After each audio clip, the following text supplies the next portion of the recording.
what is up? Welcome back to the channel with me, Lord Chris Berg. And first off, I want to welcome the 53 new subscribers to the channel. Welcome, welcome, welcome. There's that welcome dab right here.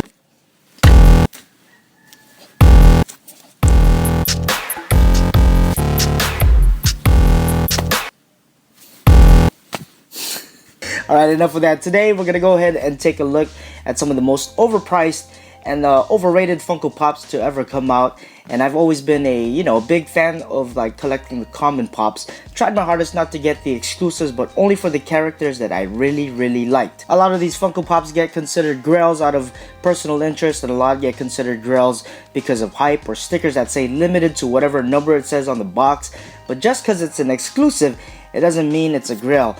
The words exclusive and rare are two different things. There's a lot of exclusives out there that a lot of collectors rush to get and even paid some really crazy ass prices for thinking it was going to be hard to acquire. But later on they just sit around the store shelves like, the Comic-Con exclusives. You got the Kitty Pryde, you got the Rainbow Batman, which is still flooding in my area, and you also got like the Stanley Dorbs, and nobody cares about Dorbs. That's a joke. Don't get mad, all you Dorbs collectors. Don't need to get butthurt. Dorbs are nice. Just a little bit.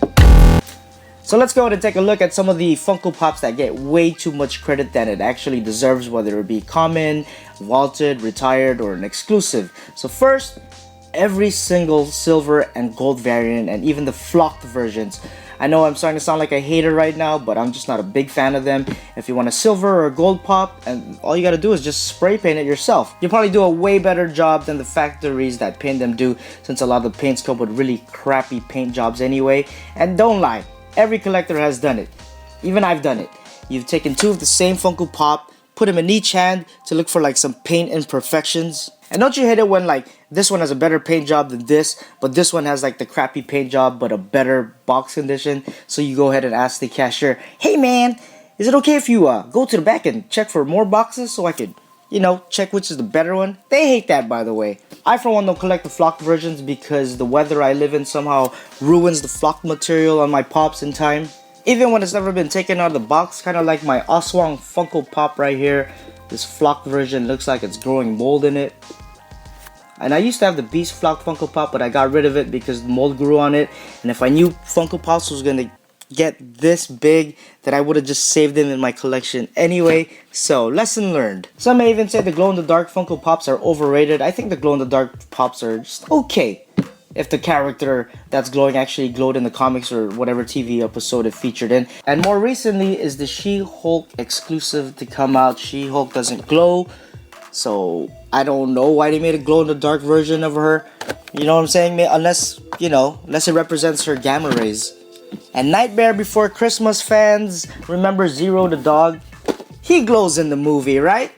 So it makes a lot of sense to make a glow-in-the-dark version of Zero the dog. The next one might be overrated. It's not a glow-in-the-dark, but it's a gamma variant. Duck Dodgers saw in front of my eyes and I just passed on it. And I did see some young people in line that was eagerly waiting to get him, though, even though I was like 100% that these young people in front of me didn't know who the hell Duck Dodgers was. There was a blue variant, there was a green version, there was a white version that came out, and I see the prices on those still going up a little bit. Passed on it, and I just got the regular version instead because it's good enough for me.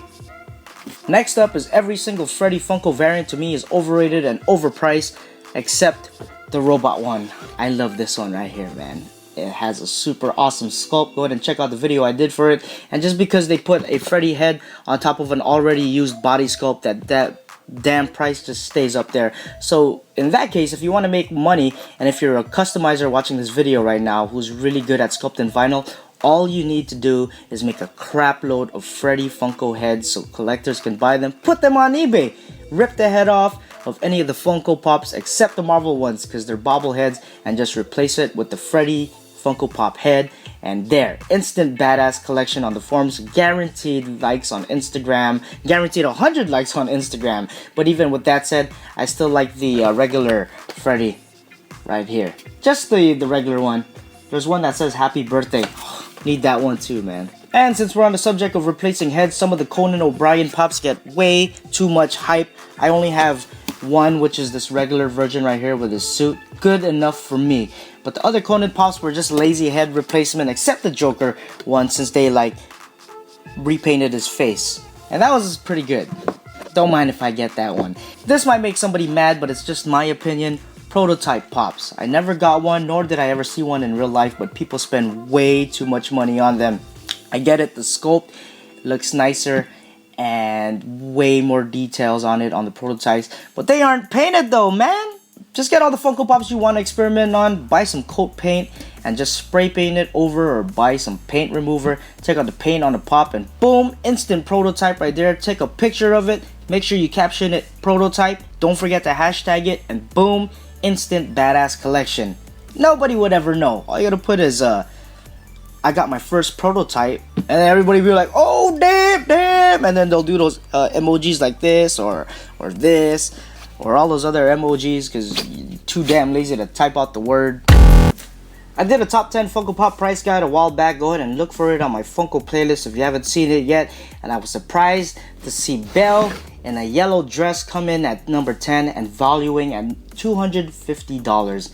Yeah, I know, it's way too much, and I wasn't proud to have her in my top 10 either, because I'm not a big fan of rich, stuck up, and too good for everybody Belle. I'm a bigger fan of the peasant Belle, who's super humble, and she likes to clean stuff, cook for you. I still can't find an explanation why she costs so much though, but she's up there with all the other overpriced Funko Pops. Oh shoot, actually her price went down. She went from $250 to $160, and I think because they re-released her in her dancing kind of pose. I didn't get that version, but I think it's a better version Belle than this Belle right here. Go ahead and save yourself some money. Don't get this version, get this version right here. And I hate to put this on my list, but Deadpool got so damn overrated at one point. They even released him with like blind boxes, like this one right here, the bad cap.